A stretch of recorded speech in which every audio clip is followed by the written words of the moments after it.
তো সবাইকে good morning. আজকে আবার চলে এসেছি। এখন বাজে 6টা সকাল। কালকে বলতে ভুলে গেছিলাম। আজকে চলে এসেছি আমরা আমাদের জমিতে। আমাদের জমি এখান দিয়ে স্টার্ট হচ্ছে আর সেই 5টা তাল গাছের ওখানে গিয়ে শেষ হচ্ছে। আর এখন সব গম কাটা হচ্ছে আর ওখানে দুজন কাজে লেগে গেছে, তারা কাটছে, মানে আমাদেরই জমির গম কাটছে।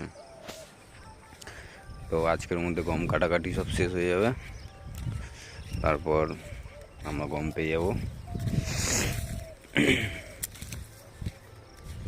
গ্রামের লাইফটা অনেক ভালো,